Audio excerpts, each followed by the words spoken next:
Mga igsuon si Jesus mingon, ako ang kahayag sa kalibutan. Ang kalibutan nanginahanglan og kahayag, ang tao nanginahanglan og kahayag. Miabot si Kristo nagtudlo kanato mahitungod sa iyang amahan.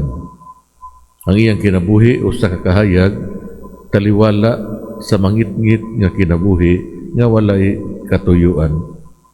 Ang iyang testimonya sa kinabuhi nagdasig sa atong mga hunahuna ug sa atong mga kasing-kasing ug sa atong mga konsensya.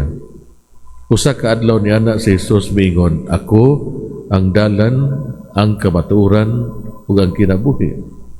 Ako ang agianan padulong sa amahan.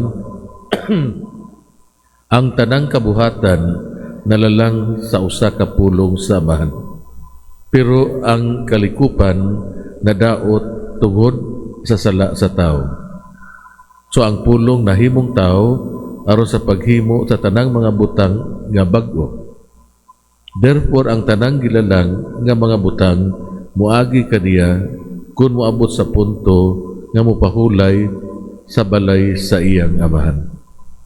Siya ang kamatuoran mahitungod sa Dios ug sa tao.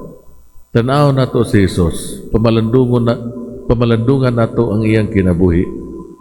Ang imong ug dinhi imong madiskubrihan ang kahulugan, ang katuyuan ug ang walay katapusang bili sa imong kaugalingong kinabuhi.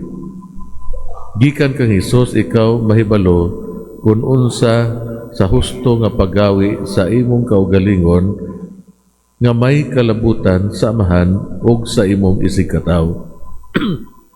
Ang iyang kamatuoran maghatag og kahayag sa imong konsensya, ilabi na sa panahon sa paghimo og sakto nga mga desisyon. Siya ang kinabuhi, ang tinubdan sa natural o supernatural nga kinabuhi.